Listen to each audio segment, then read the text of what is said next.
Anyone who has played Star Warfare has probably ran into some trouble with bosses. Either they do a stupid attack that you just cannot dodge, or they have too much health and eventually they just kill you before you have a chance to kill them. But as it turns out, just a few simple tips can dramatically improve your boss fighting capabilities. And if specific attacks are bothering you, I'm gonna cover that as well. So stay tuned for this informative video where I show you some tips and tricks about beating bosses in Star Warfare Alien Invasion. Before we talk about the actual bosses, we need to talk about another aspect that a lot of people seem to get wrong, and which is really the most important one when fighting any boss: the equipment you should use. Basically, which armor and which weapons are the best. When it comes to armors, you really have only two strategies that you should follow. Either choose an armor that deals a lot of damage but has less HP, or choose one that has more HP and more defenses but deals less damage. But the most important thing you should remember is that these armors need to have sufficient speed. At least 7 speed. If you're fighting Wrath of Mantis or Poison Pit, I guess 6 is alright, but for any higher bosses, at least 7 or 8 if you're fighting Serpent and Christmas Surprise. As for weapons, I highly recommend that you carry at least 2 of them. One which will be your main damage dealer, and another one without any speed penalties that you can switch to when running away from boss attacks. You can carry any number of weapons after these two, but at least 2 is recommended. And as for your main damage dealer, make sure it is either a machine gun or a laser gun or any weapon with high DPS, that is damage per second. So slow firing weapons like sniper rifles or the nail gun are really not good in this situation. And of course we have backpacks, and these can primarily be used to add some speed bonuses if your armor is too slow. So if your armor has only 6 speed, you can buy a backpack to add 1 or 2 more to get over that magic number of 7. And if your armor is a defensive one, you can buy a backpack to add some offensive power, such as the Jin Jingle, which will add 35% more power to all of your attacks. Now, when it comes to backpacks and what you will carry to a boss fight, this is probably the most important part ever. Always, and I mean always, carry health items. It doesn't matter how good your armor is, doesn't matter how much HP it has, always carry health items. I've seen so many players die 30 seconds before a boss match ends simply because they died of multiple hits, even though they had Perseus armor or X-Field armor. Health items or even revive items will help you tremendously in boss fights and reduce your risk of dying and losing a boss fight a lot. Basically, always carry them. And if you have some extra slots, it is highly recommended that you carry some hyper clips with you as well. So if your backpack has 5 slots, you have 2 for weapons, 1 or 2 for health items, carry 1 or 2 hyper clips so you can beat bosses a lot faster. Alright, that's it when it comes to equipment, and I just want to quickly summarize the 3 most important points about it. So, 1, an armor which has good offense or good defense but also good speed. 2, at least 2 weapons, 1 for damage dealing, 1 with no speed penalty. And 3, please carry health items. Always remember these 3 things when selecting what you will use for a boss fight. Now onto the actual bosses themselves. Now I will go through each boss individually and I will talk about their attacks and how to avoid them. Now remember, all bosses have 2 types of attacks. One that you use when you are near them and one that they use when you are far away from them. I will talk about each of these individually for every boss. Alright, first up is Wrath of Mantis, the first boss and probably the easiest one, as you can beat it with pretty much any weapon even if you are a newbie player, because its attacks are quite easy to learn and avoid. So, this is what you should remember when it comes to Wrath of Mantis. We'll start off with the long range attacks first. When you join Wrath of Mantis, it will always, and I mean always, do its signature opening move, the corkscrew spin. It will fly up and fly at you at really fast speeds. So, when you join a Mantis match, remember that you will always have to move either left or right. Now, if you move in either direction and it's still pretty far away, the Mantis may try to do another spin at you, which in that case you just move left or right again. It may try to shoot a laser beam, and this one is pretty tricky for most players. The trick here is to just get closer to the Mantis and then quickly move back away. The beam will actually hit everything in front of you. When the Mantis starts shooting his beam, that's when the target is determined, and you just move back and the beam misses you. It might shoot its boomerang buzzsaws, which are 2 energy discs, they will go towards the center of you, and the trick is to just again move either left or right as fast as possible. And if it launches a tri-wave, remember that the middle wave is always aimed at you, so the trick is to move slightly to the right or to the left, and you will always avoid them. Now, when it comes to close attacks, it might just try to stab you, which the solution is pretty simple. Just move backwards, and when it thinks it's close enough to you, it will stop and hit you. Just keep moving backwards and it will just slash an empty space. Pretty easy to avoid. And yeah, that's it when it comes to Mantis. Again, pretty easy. The second boss is Poison Pit, and this one is a lot harder, simply because of how fast it is. So I highly recommend at least 7 speed. Buy a backpack that adds some speed bonuses, and use an armor that is, say, Hydra or Strike instead of, say, Titan or Tank, as it will help you out. This boss is hella fast. So let's start off with the faraway attacks. When you first join the match, the boss will do anything. It can do anything it wants. There's no signature opening moves. So it can, for example, jump on you. This is one of its deadliest moves. It jumps up in the air and lands right on top of you.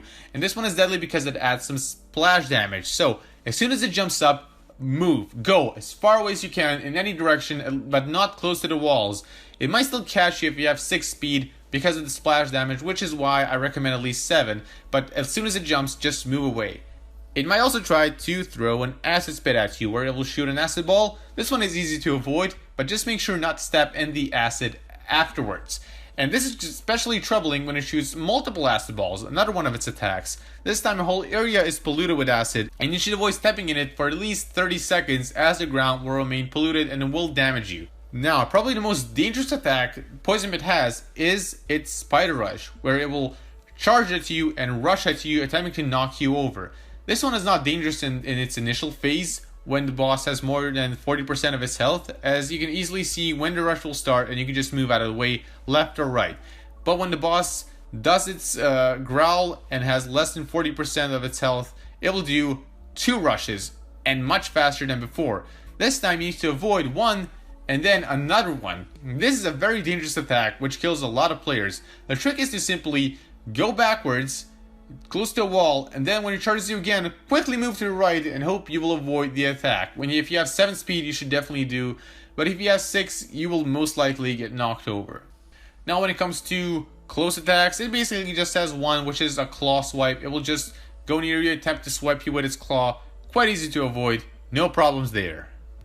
The next boss is our good old dragon Siegfried, and the trick to beating this one is to just run. Run with at least 7 speed. If you have 6, don't even attempt this boss. You will need to stop multiple times with your attacks to avoid his attacks, and then continue to shoot again, which is why I recommend learning how to quick draw, that is quickly start shooting with your machine gun when you're fighting this boss. Let's start with the long range attacks. When you first join Siegfried, he will attempt to do his signature opening move, which is the flying charge, where he will fly up and try to ram you. This one is pretty easy to see and avoid, so I wouldn't worry about this one. But I would worry about the next one, which is his meteor fireball, where he will attempt to shoot a fireball at you either when you are close or far away. And this one is dangerous because it has splash damage. So if you are shooting with a machine gun or basically any weapon, I recommend stopping for a second just to avoid it, to avoid getting caught either with the main ball or with the splash damage.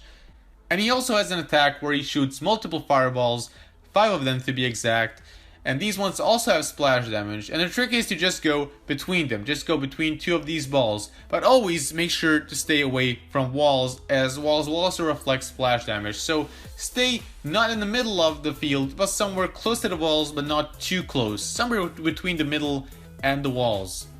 Now all other Siegfried attacks are pretty close range. One of them is pretty easy to avoid. He just moves close to you and tries to blast you with some fire. You can quickly get behind him and deal a lot of damage this way. He stays in that pose for quite a bit, maybe 3 to 4 seconds. You can deal quite a bit of damage there. But one that you should be afraid of is his flaming claw, where it will suddenly just leap forward and attempt to bite you. This one is pretty unpredictable, and you will definitely be hit with this one multiple times, so you should always stay pretty far away from Siegfried and then just deal with his long range attacks. We move on from the fiery dragon to Wrath of Mantis again, that is double rages. Now this one is pretty easy because it is Wrath of Mantis times 2. The times 2 part being a bit tricky, since you have to make sure not to get hit by an attack from another Mantis. Now this one is again pretty easy, the attacks are the same and you shouldn't really have any trouble with this one.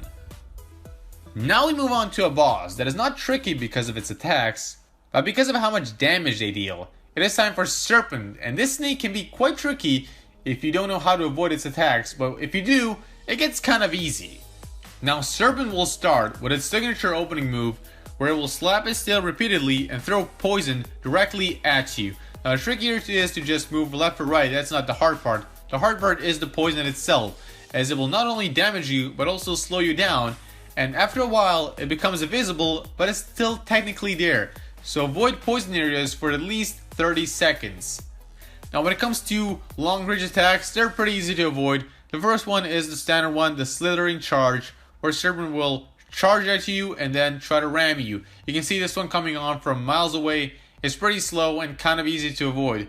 The tricky one is the second charge, the one where it forms a portal. You can tell them apart by the sounds. If a Serpent charges at you and you hear some slithering sounds, that is a normal slithering charge. But if you don't hear any sounds and it just charges at you, that is the one where it will make a portal. When it makes a portal, make sure to go towards the portal, turn your back towards it, and then you will see where the other portal will be formed. That is a trick to avoiding getting hit by the portal rushes. Now when it comes to other long range attacks, they're all acid based. They will try to throw either one acid ball or multiple acid balls and poison the whole area. Again, just avoid the acid, move either left or right and stay on that area until the acid clears in about 30 seconds. Another attack that is neither long or short range is one where Serpent goes into the ground. It digs a hole, goes into the ground, and then it charges up, tries to hit you when charging up from the ground. This one is kind of easy to see because there will be some dust in the ground where Serpent is coming from, but make sure to stay far away as there will be splash damage. And as for its short range attack, it will try to simply bash you with its tail. You can see this one, just move away from its tail and from Serpent itself and you will avoid this one quite easily. So not that difficult, just make sure to avoid the poison for at least 30 seconds and have your back on the portal so you can see where the new portals will be formed. And finally we reach the Snowy Christmas Surprise, and this one is the most difficult because of its attack power, its HP, it's everything. This is really a difficult boss. So it will start with its opening move of basically anything, doesn't have an opening move, but it will just stay there at the playing field for about 5 to 10 seconds, not doing anything, which is the perfect time to use if you have Thunder, your Thunder ability, and you just spam it with multiple attacks. And then it will decide what it will do. If you're far away, it will do its long range attacks, and it has plenty of them. You can do its laser sweep, which is the most dangerous attack. This one, you basically need to wait until it starts firing the laser, and then quickly moving backwards. Now, for Christmas Surprise, you need to have 9 or 10 speed or 11 speed, not lower, alright? Like 10 or 11 is what I recommend, simply because how fast you need to move to avoid these laser sweeps or its other attacks. So, again, when it shoots a laser, wait until it starts shooting, then move quickly backwards and it will miss you. It will shoot in front of you.